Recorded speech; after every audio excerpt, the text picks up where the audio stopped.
Gajananam bhutaganaati sevitam kapita jambhu palasara pakshitam umasutam shoka vinasha karanam namami Vigneshwara pada pankajam. Gurur Brahma, Gurur Vishnu, Gurur Devo Maheshwaraha, Guru Sakshat Parabrahma, Tasmai Sri Gurave Namaha. Sada Shiva Samarambam, Sankaracharya Madhyamam, Asmat Acharya Parjantam, Vande Guru Parampara.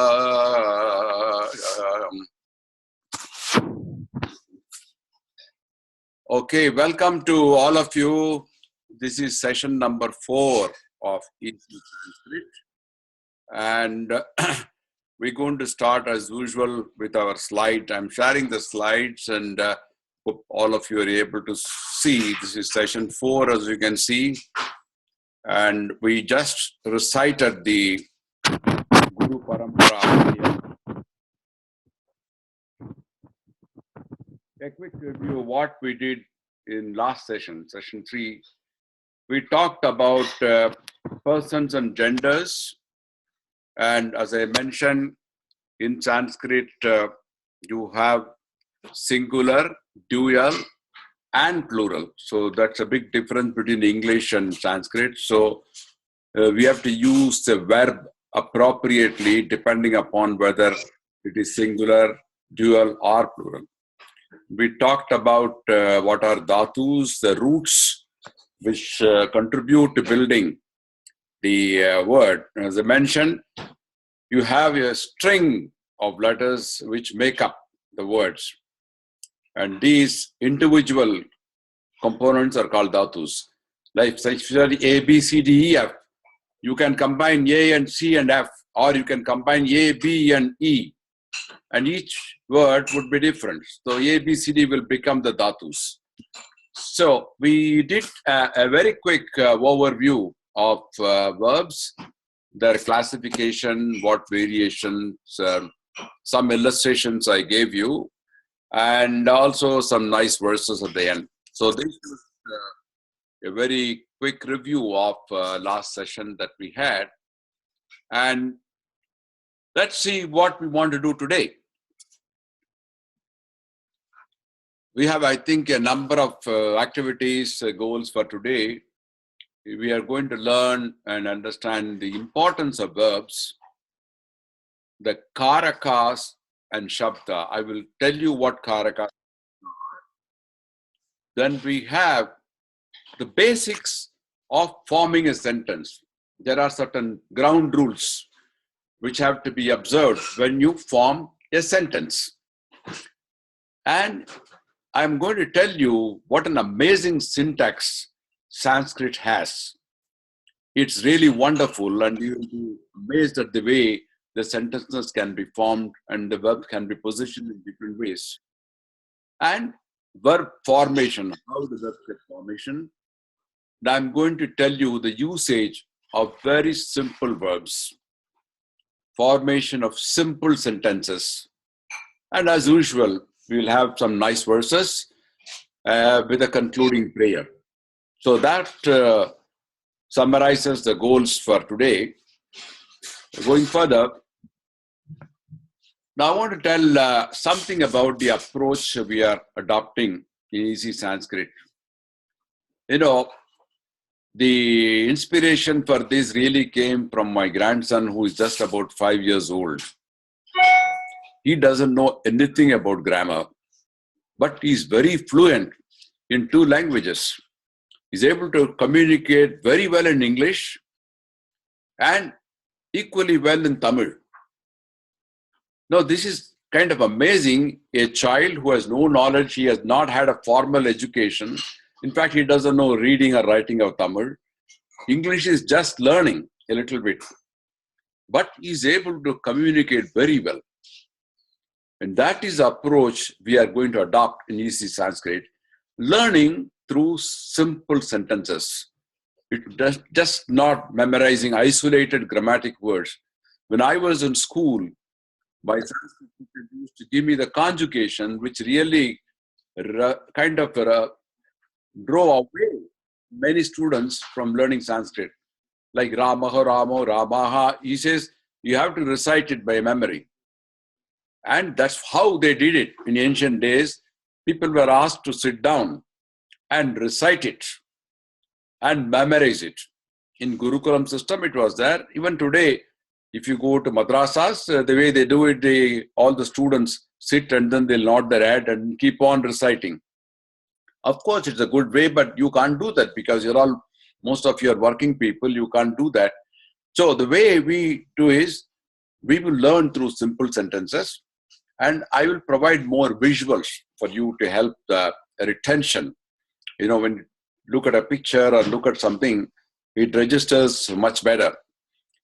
And we're going to make it fun to learn through the verses. And some of the verses are very good, a little bit humorous, and they have some spirituality in them. But it's really fun. And we will progress gradually to come. This is the approach we are going to adopt. And I hope this approach suits many of you. If you have any comments, please do write to me, and you're most welcome. So having said that, I'm going to tell you about the importance of verbs. Now, in every sentence, verb is central to describe an action. And you all know it very well. So, to describe this, there is a word in Sanskrit called Karaka. Now, Karaka means instrument of action. It is semantic to signify, to mean something. So, this is a central part of any sentence you have. And how is the treatment of verbs in Sanskrit? It's much more complicated than English, or for that matter, any other language, because Panini's Ashtadhyayi has over 4,000 rules. And in the early days, students recited these repeatedly, but today it is very difficult for someone to do that. So we will treat the verbs in sentences, and gradually you will learn how to start using the verbs. I thought that's the easier way. But the importance of verbs should not be underestimated, and you have to use the right verb at the right context, depending upon the gender and also the numbers, singular, dual, and plural. So that's how a verb becomes very important in Sanskrit. Going further, I'm giving you a simple example of the Karaka and Shabda. Here is a sentence. The boy is reading a book. You can see the picture there. The boy is reading a book.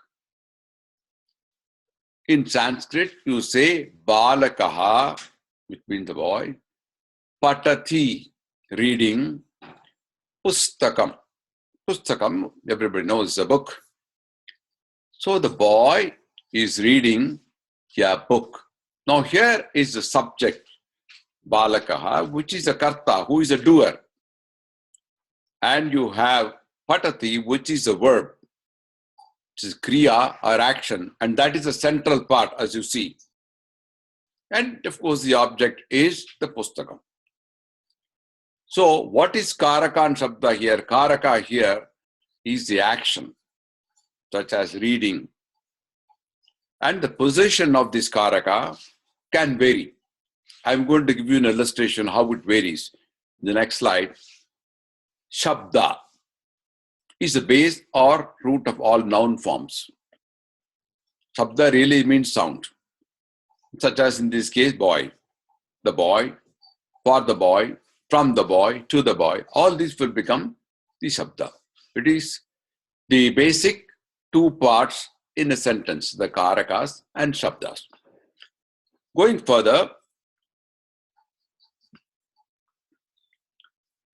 This is where the syntax comes in. It is amazing.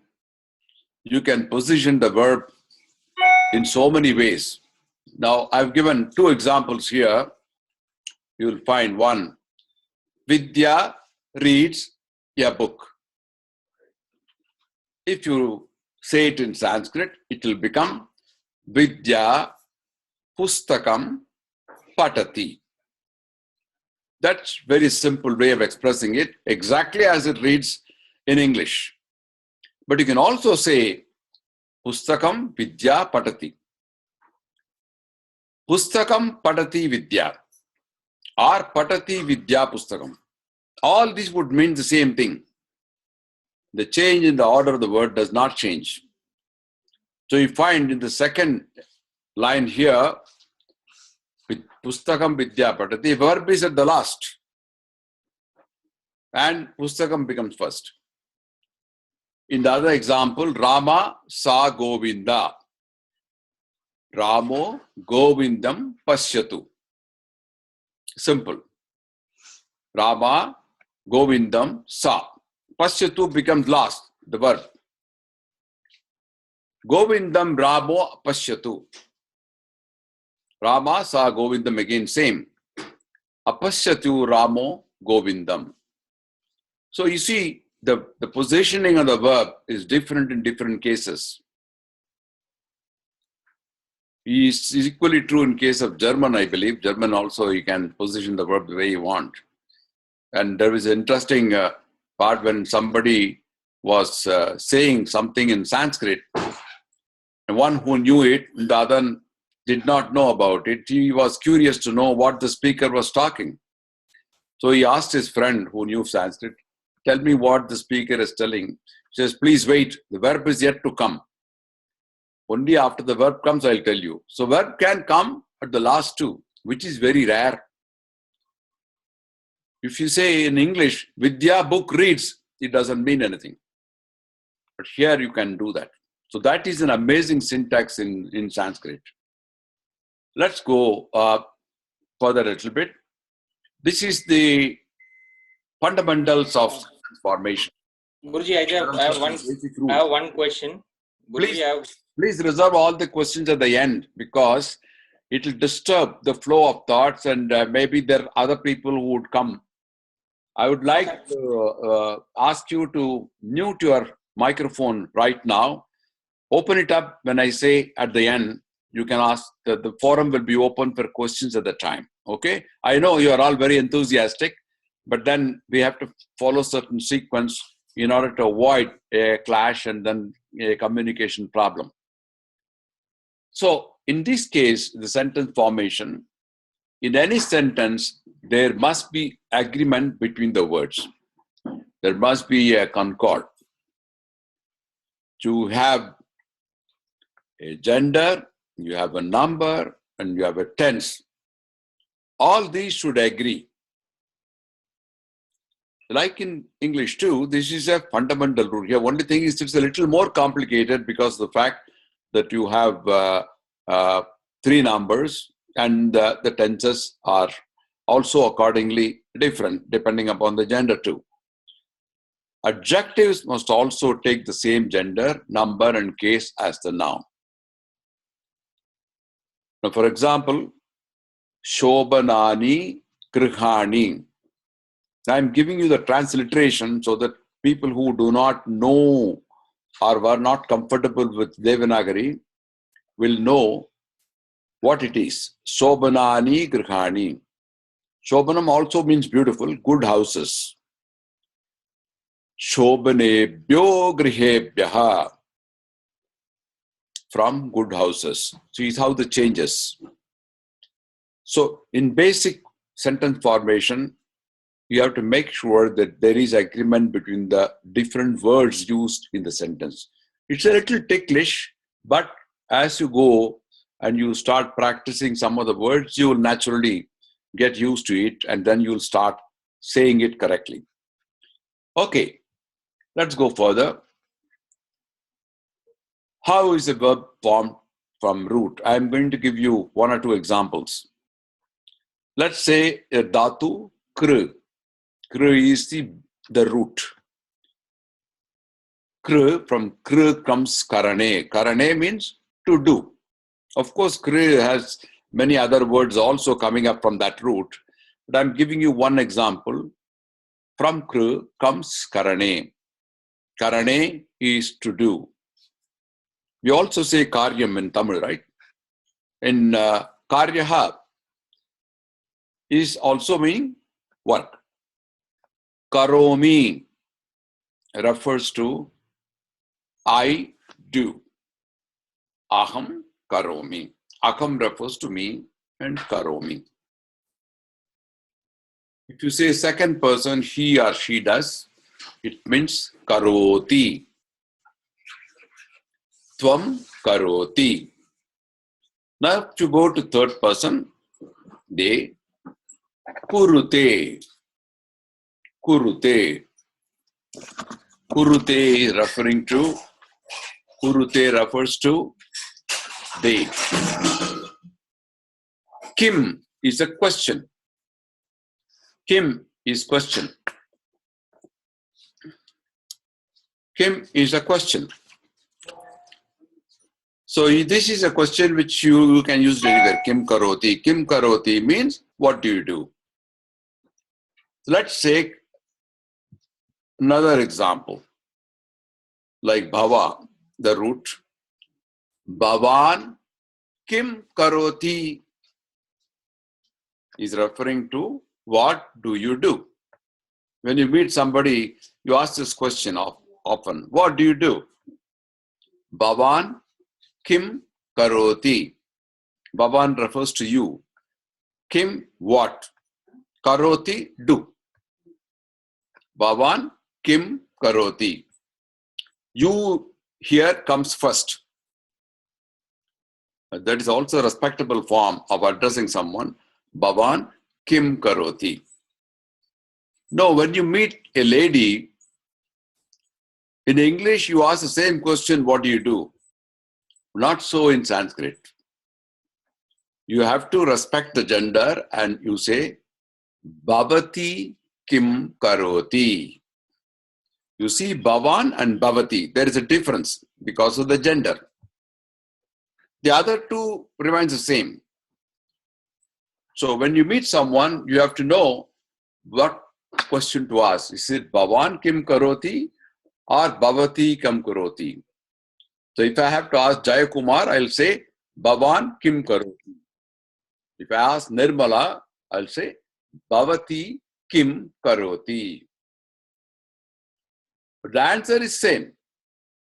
Answer for a person who is a male is Aham Adhyapak Asmi.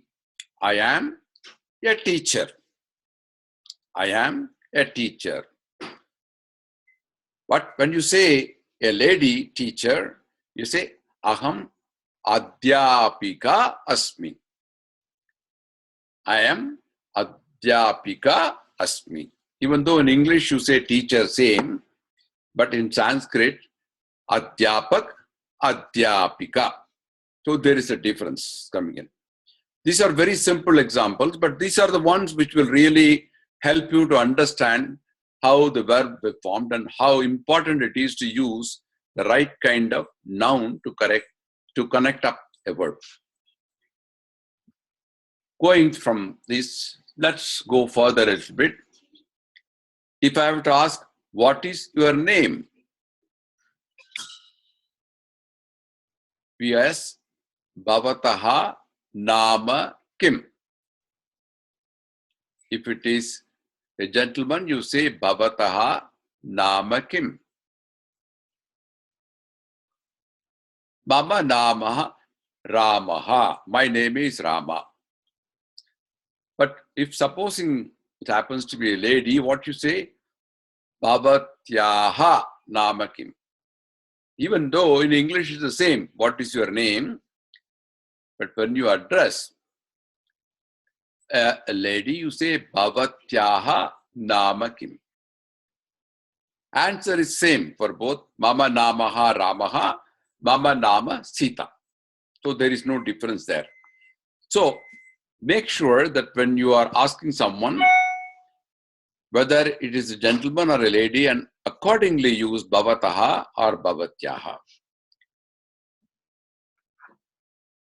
I'm going to give you some examples of very simple verbs.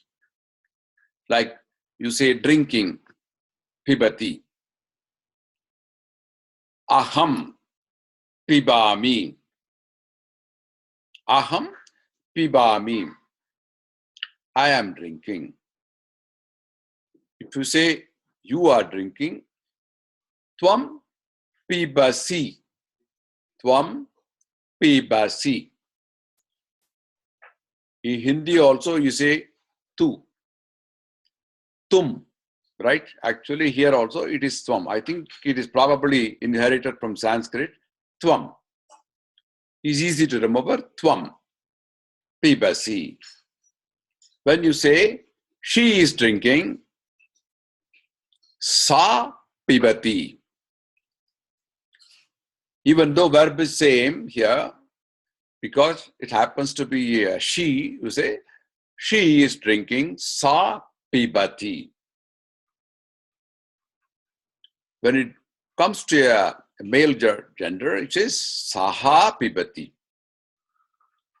Saha pibati.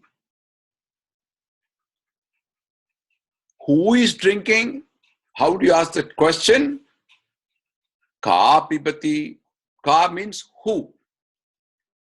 Like Kim, you remember is what? Here it is ka. Ka pibati. What? Who is drinking? Like playing, for example. Playing comes again from the root kr, kridati. Kridati. Aham kridami. Now you notice between pibami and kridami, the ami is same. Aham kridami. Aham pibami. Tvam kridasi. Again you notice between pibasi and kridasi there is a asi. It's not different.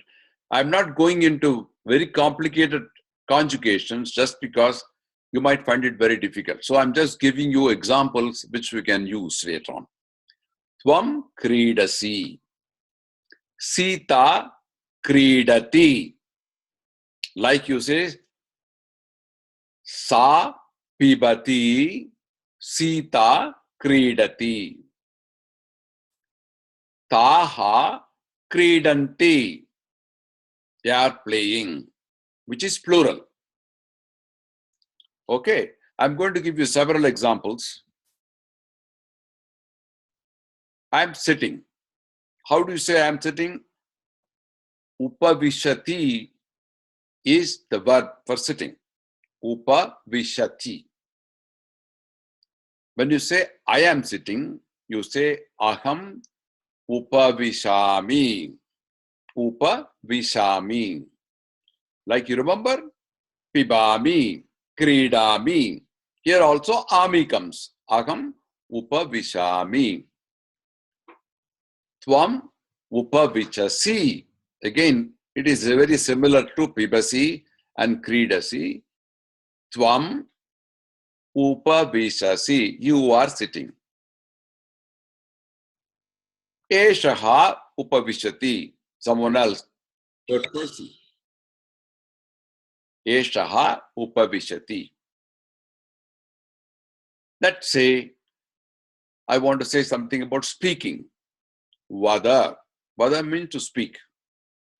That's a verb, root. Aham vadami.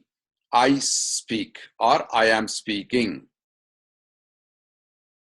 Tvam vadasi. You are speaking. Ramaha vadati. Rama is speaking.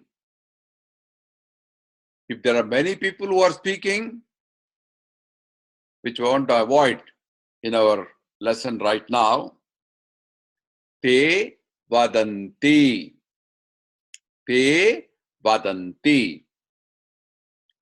You know, vadanti is also a gossip. When too many people talk, The name for gossip is Vadanti. Vadantihal. Those who know Tamil will know Vadanti. Te Vadanti. So this anti you will find coming in for plural applications. So basically it is me here when it comes to first person, asi when it comes to second person, ati when it comes to third person.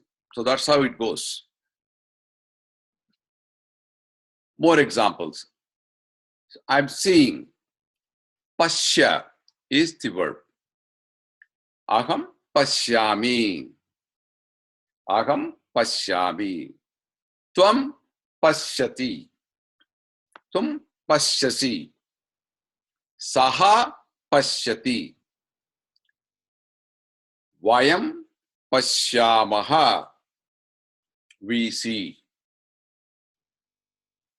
Let's take another example. Tishta, which means to stand. Aham tishtami. Tvam tishtasi. Sa tishtati.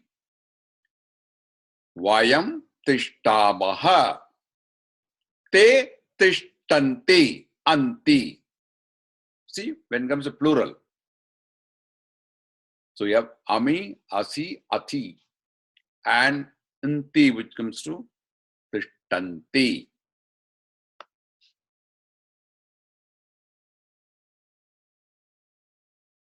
Likewise, when you say pasyati, you can say te pasyanti. They see. Okay. Te pasyanti. It's not there, but hasa, to laugh. Aham asami. Tvam hasasi. Sa hasati. Vayam hasamaga. We all laugh. Ta hasanti. Hasanti. You see? Me, si, ti, maha, anti. Likewise, you have memory. Remember, smara. Aham smarami. I remember. Or I think. Sa smarati. Tau smaravaha. Te smaranti. So there are exceptions to the rule, but I'm just giving you a general examples, okay? It is easy for you. If you start going to the exceptions, it will be very difficult. So if you look at usage of simple verbs, here you have aham bhavami, ayam bhavavaha, vayam bhavaha. Bu here is to become. Tvam bhavasi. Yuvam bhavataha, which is dual. I'm not going to focus so much on dual for you right at the moment because you may get a little confused. But basically, you should know singular and plural. And singular, you say aham for I. Plural, you say vayam. Let's forget about dual for the time being. Focus on singular and plural. Aham. Aham is I. Vayam is we. Tvam is you. Yuyam. Yuyam is referring to plural. You all. Yuyam. Saha, masculine, he. Te, you all. The group of gentlemen, you can say te. Saha, te. When it refers to ladies, you say sa, taha. Sa, taha. When it comes to neuter gender, you say tat, tani. Tat, tani. So here there are more examples here. Aham bhavami, vayam bhavamaha, tvam bhavasi, yuyam bhavata, saha bhavati, te bhavanti, inti.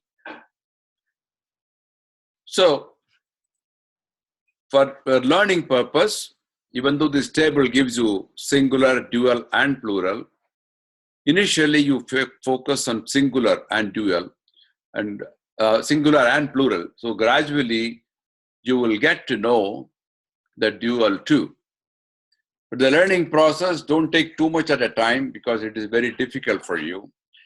To make it simple, focus on singular first and then plural, and then gradually learn the dual part. So I'm going to give you more examples. Like, for example, Bu is to become here. Aham bhave, vayam bhavamahe, tvam bhavase, yam bhavadbhe, sa bhavate, te bhavante. To understand, to know, aham bodhami, vaham bodhamaha, tvam bodhasi. Buddha got the name from this root verb Buddh, enlightenment. He understood, he knew. So that's a verb here, to know. Aham bodhami, vaham bodhamaha, tvam bodhasi, yam bodhata, saha bodhati, te bodhanti, te bodhanti. Okay, one more example. I think it's probably the last one here. Like a measure, which means urdh. Aham urde, vayam urdamahe, tvam urdase, you measure. Yam urdatve, you measure, which is plural. Saha urdate, he measures. Te urdante, they measure. So you'll find very similar endings for the verbs depending on whether it is singular or plural.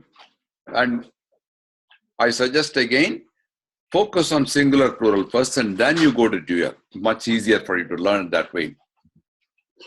Now, I'm going to give you some very simple sentences, which you will find it maybe in everyday usage when you meet someone. If you say, how are you?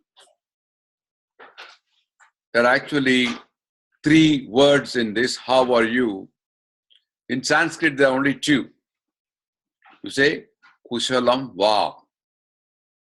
Kushalam va. How are you? You can also ask, katam hasti bhavan. Bhavan is a respectable form, as I said before, to say you. Katam asti is actually, how are you? How are you? Katam asti bhavan. If you don't even mention bhavan, if you say katam asti, it means also how are you?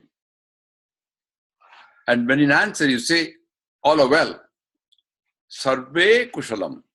See again, 3 words in English becomes 2 words.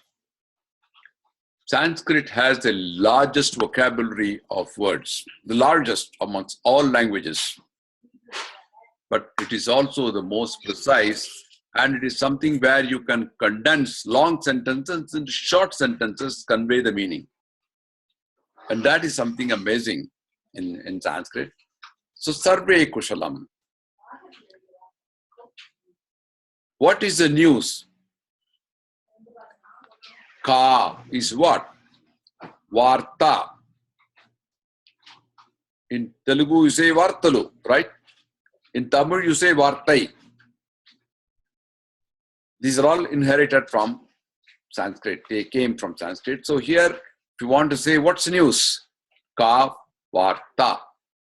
Just 2 words, Ka Varta. If there is no news, you say Na Varta. In fact, I think the word no probably came from Na. Na Varta. If you want to ask someone, how was it? Goes to a program, wants to know, how was it? Katam Asit. Katam Asit. Very simple. Katam asit. Is the class over? Samaptam va. Samaptam is end. Samaptam va. You say no. Na samaptam. It is still not over. It is still going on. So these are very simple sentences for you to communicate. You don't have to worry so much about grammar, but you can start using that between yourselves and your friends. If Jayakumar wants to ask Nirmala, you can say, Kushalam va, how are you today? And I'm sure she'll be happy. So likewise, you have many friends who are just learning and you can start using that. That's the way you can learn Sanskrit in the most easiest manner. So today I'm going to give you some nice verses. And I thought one of the ways you can really learn Sanskrit faster is to learn verses. And as you learn the verses, you learn the meanings of new words. And I'm going to give you the linkages of meanings. So your vocabulary will start increasing. And like my grandson, you will be able to communicate, even though you may not be an expert in grammar. Okay, that's the approach we want to do. So now this is going to be a subhashitam. Bhasha is language. Bhashitam is speaking. Subhashitam. I mentioned in the very first class, su adds to sweetness. Like suswagatam. Swagatam, suswagatam. Subhashitam, subhashitam. It is sweet talk. Subhashitam. So here it is a bhashitam. It says, Chaturaha Sakhi Me Bharta. Two ladies talking and boasting about their husband's quality. Chaturaha. Chaturaha means very clever. Chaturyam, you say? Chaturyam. Chaturangam, the chess, requires intelligence. Chaturaha is one who is very clever. Sakhi is referring to my friend.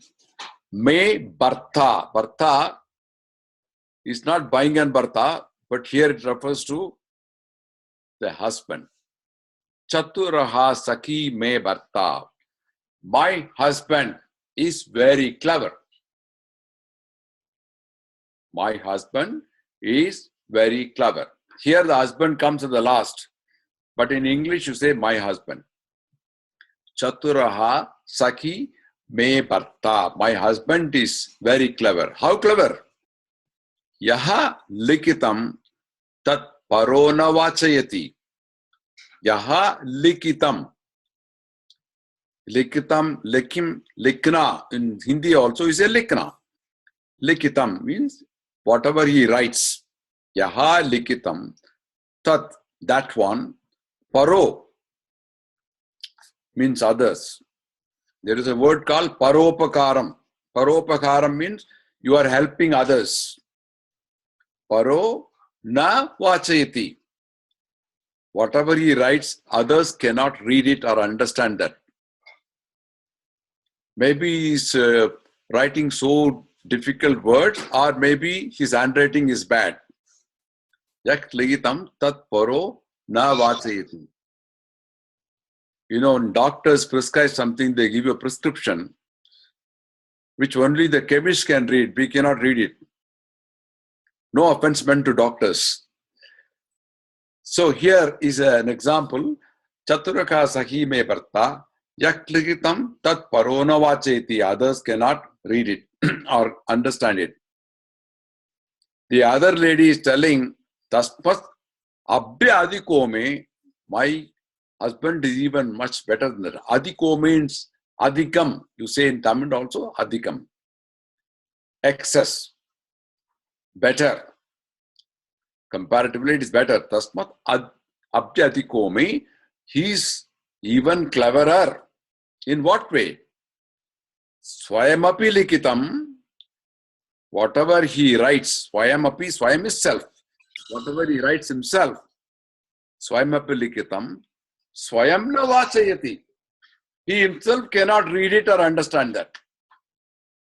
So your husband, or at least he whatever writes, others cannot, he can understand or read it, but others cannot do. But in my husband's case, whatever he writes, he himself cannot read or write it. It is so bad. So he's cleverer. So these kind of verses, they lend a little bit of humor.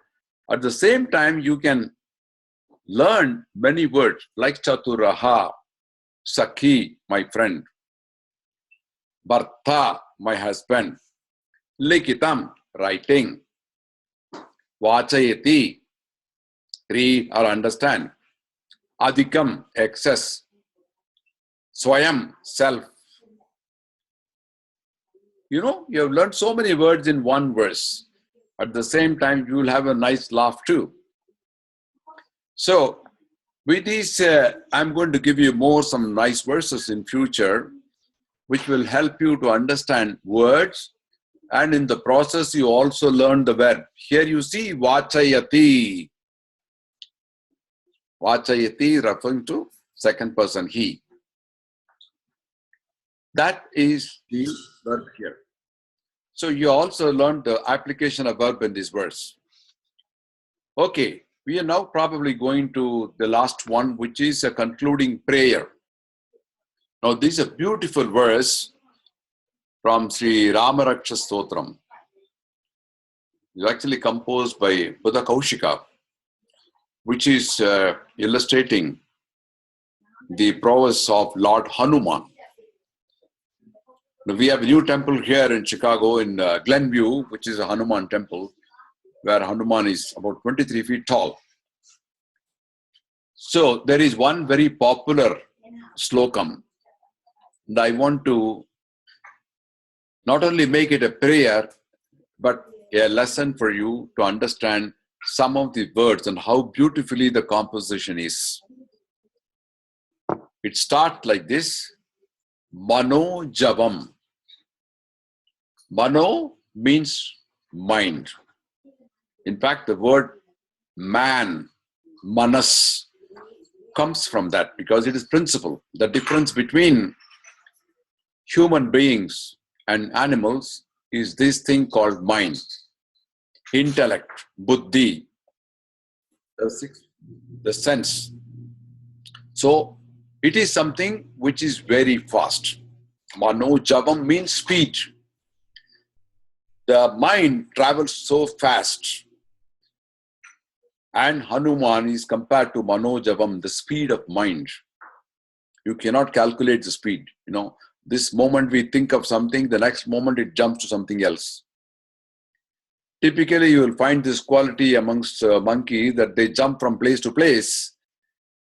But Hanuman has a very steady mind, but his speed is equivalent to the speed of mind. The second says Maruta Tulya Vegam. Vegam also means speed. Maruti, Marutam. Marutam means wind. The wind also blows very fast. So his speed is also equivalent. Tulya means equivalent or identical to the speed of wind. Manojavam, Maruta Tulya Vegam. As fast as the mind can go, as fast as the wind blows. Jite Indriyam. Jite, Jeet Gaya. In Hindi you say Jeet Gaya, right? So many of you know Hindi. Jite means to win. Indriyam, the senses. One who has won over the senses. Jitendra is also a name. Many people keep Jitendra. One who has won over the senses. He's got absolute control on senses. Jitendriyam, Buddhi Matam. Buddhi is intelligent. Buddhi Matam, those who are intelligent. Amongst those who are intelligent, Varishtam. Varishtam is superlative.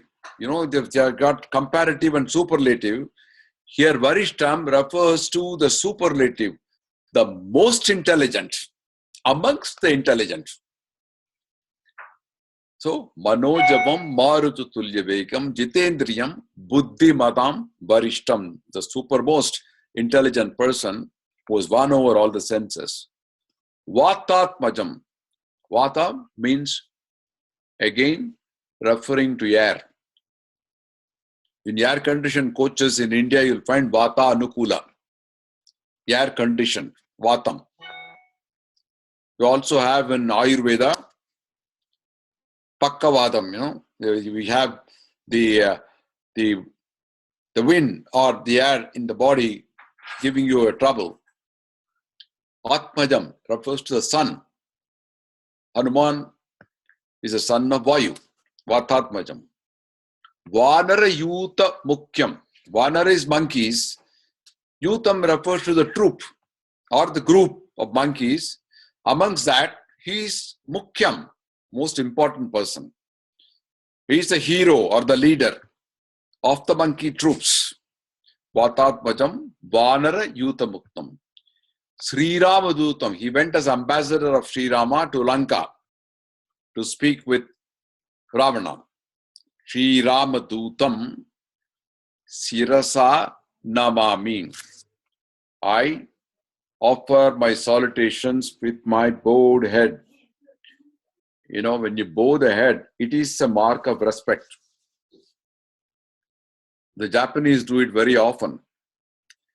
You don't know when to stop, really. They keep on nodding their heads like this, It's a mark of respect. So here also it is Sirasa Namami.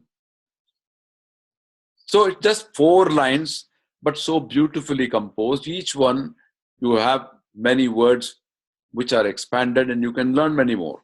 Like I said, Mano, mind, Javam and Vegam. And in future you will know that to describe one single object, there are dozens of words in Sanskrit. If you take water, for example, you have got more than 60 words to describe it.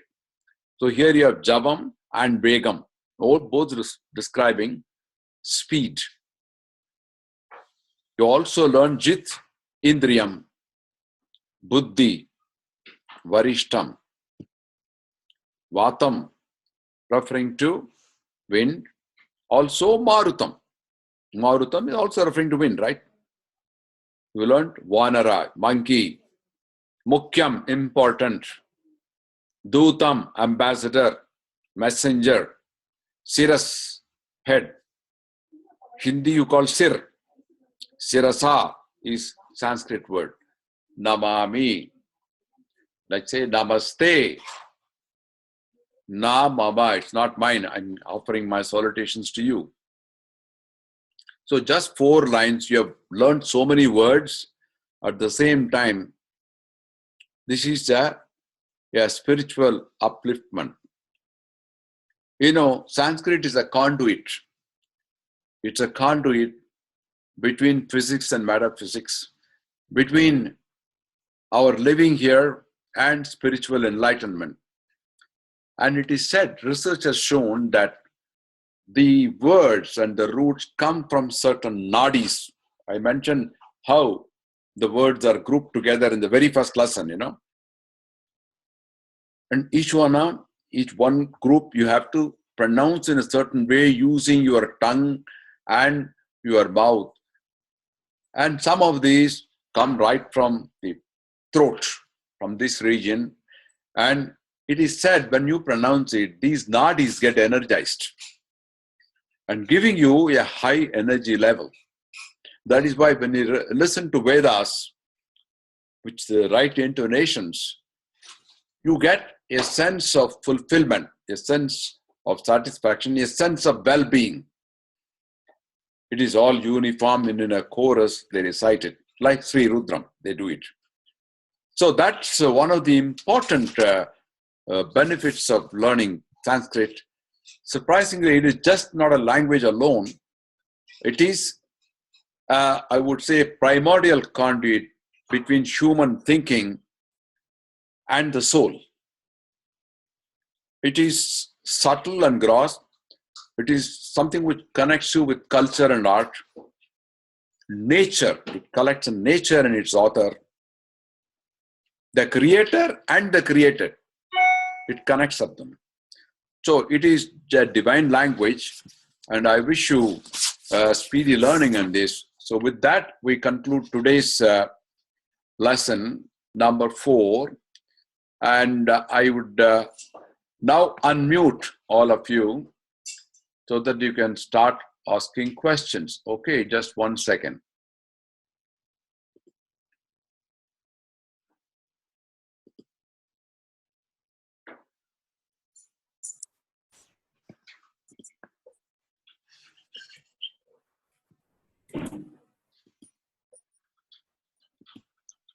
Yeah, I have unmuted all of you.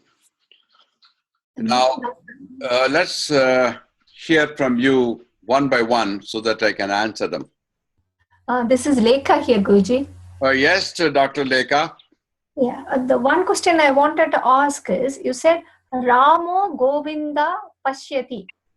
Yes. And Govinda Ramo Apashyati. This Right. means who's seeing whom. So that is actually a kind of a active and passive voice coming in there. So in that case, you use the word apasyata. Okay? Yeah. He was seen by me, but the meaning is the same. Okay. Now, there are different applications. We'll come